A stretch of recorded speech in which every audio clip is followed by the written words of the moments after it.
Detroit just broke into a sprint without warning, the kind that starts at midfield and ripples through the whole city, and you can feel it in your chest like kickoff wind. One flash of aqua streaked across the screen, and by the time it hit the logo, it had turned Honolulu blue. I'm on the inside of that sprint tonight. I'll walk you through the real clock to the deadline, the leverage Detroit found in a market that's pretending to be cold, the skill set our offense has been waiting for to turn good drives into avalanches, the cap-friendly math that protects the core while adding fireworks, and the on-field blueprint that makes this move transform every down. And I'll do it with the clarity you expect here. I'll show how motion turns leverage into yards, how speed bends safety angles, how spacing births explosives, and why adding one specific receiver turns 3rd and 6 from careful to cruel. No spoilers. When I say the line, you'll feel it. This starts with honesty about where the offense has lived this fall. Our identity has been built on rhythm and discipline, hash-to-number spacing, layered in-breakers that give the quarterback answers before trouble arrives, and enough vertical respect to keep linebackers from sitting on crossers. It works, it travels, it holds up in cold weather. But there's a layer we've hunted non-stop. The instant explosive, the guy who takes a routine throw and detonates it before the backside bracket even gets out of its pedal. When you have that player, call sheets stop protecting drives and start attacking them. Safeties widen one step too far, the middle opens, and even your run game benefits because edges are suddenly terrified of losing contain on orbit motion. That's not a theory, that's what the tape says happens when true acceleration lives in your huddle. And that's why the board in Allen Park has featured one archetype all week: elite accelerator with catch-and-run cruelty, fearless through traffic, plus vertical threats from condensed splits, and a documented history of turning routine into ruthless.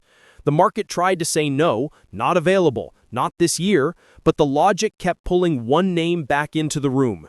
You know who I'm building to. Before I say it, let's lay out exactly how this offense morphs with that piece in place. First, the spacing.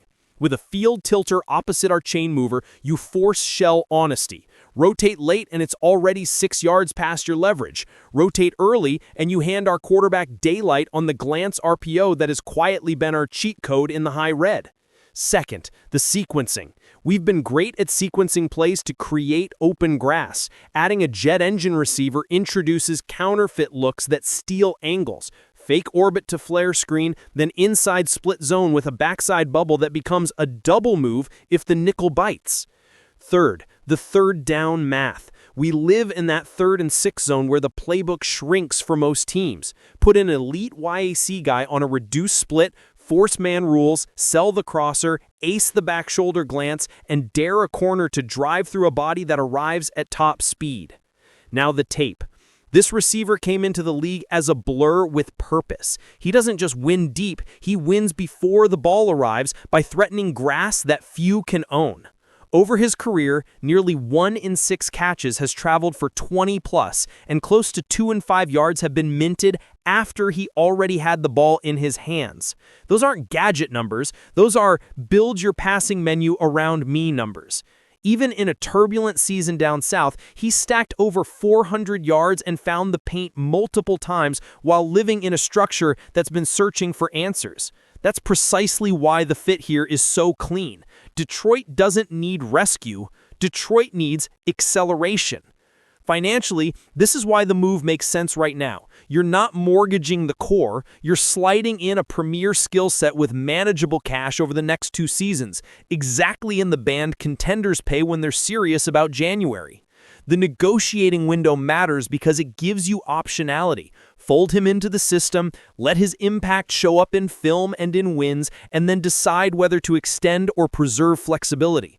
That's not cap dazzle, that's discipline. And it's the same discipline that kept this team from panic buying lesser fits in previous cycles. Let's talk football, clean and direct, because that's why you're here. With this player in Detroit, you immediately change how defenses play Amon-Ra St. Brown. Doubles tilt a tick slower. Brackets get looser. Those choice routes he lives on become even nastier because the nickel is already cheating a half step the other way. For Jameson, this is a gift, free access on the outside when the boundary rotates to our new toy, more grass to eat on the post, and a route tree that relaxes into what he does best, run through leverage and make the throw easy. For the tight end room, spacing is going to feel like summer, more daylight on stick and nod, cleaner seams when safeties have to play honest, and red zone pivots that stop feeling like tight windows. The run game gets it too. Edges respect motion again, corners hang wide, suddenly duo and counter look less crowded, and our backs live in 2nd and 5 instead of 2nd and 8. That's how one addition multiplies an entire script. Defenses will respond the only way they can. More split safety on early downs, more off at the sticks on 3rd and medium, more force the long drive humility. That's fine. It plays into who we already are. We'll take the free access and the grifts underneath, then step on throats when they roll down late and try to steal a down back. And when they send pressure and dare us to beat it hot? Perfect. This receiver devours hot throws. Put him in motion, force a switch, hit him on the run, and make a 4-yard decision turn into a 24-yard problem. The margin flips without needing a hero ball. There's also the hidden yardage layer. Special teams changes when this kind of threat is in uniform. You'll see coverage units shade differently, directional kicks that do our field position a favor, and punt teams testing our patience with sky balls that our return group can turn into +10s anyway. Field position is points over time, and the league knows it. Now breathe, because here comes the line you've been waiting to hear, delivered the only way I know, without wobble. Jaylen Waddle to the Detroit Lions. That's the move. That's not smoke. That's a football decision aligned with an identity. Speed added to precision, explosion layered onto control, a vertical scarecrow planted into every defensive meeting from now through the winter. If you watch how this front office operates, you see the pattern. Target traits that multiply what already works. Protect tomorrow while improving today, and trust the room to integrate a star without warping the chemistry. Waddle is built for that trust. He thrives on motion, crossers, inbreakers, screens that turn mean, and he can still take the top off when you compress the split and let him burn a third. Put that into this system and watch how this offense ages a defense in real time. I'm not naive to the counterpoints, so let's put them on the table with the same transparency. Cost matters. You're paying for a top-tier separator with real numbers and real gravity that will never be cheap. Usage matters. You don't bring a player like this in to stand in line. You feature him without starving the guys who built this thing. Health and durability always matter when acceleration is part of the calling card. All fair. Here's why I live with every one of those risks. The blueprint is ready for him. The spacing principles are already installed. The quarterback lives on timing and trust. The room's culture supports stars who work, and the payoff hits every part of the game. Points, tempo, field position, and fear.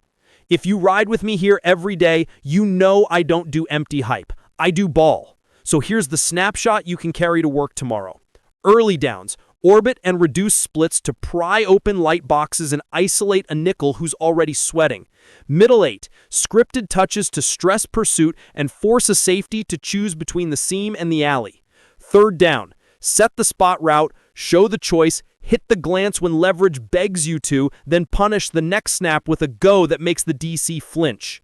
Red zone, motion to stack, quick inbreaker before the leverage adjusts, and the occasional scissors concept that dares a corner to recover what he never actually owned.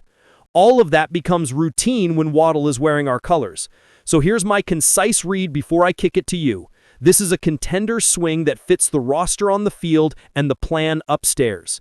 Detroit adds acceleration without losing identity, stresses defenses horizontally to protect the vertical, and upgrades the explosive layer that turns tight games into 2-score cushions.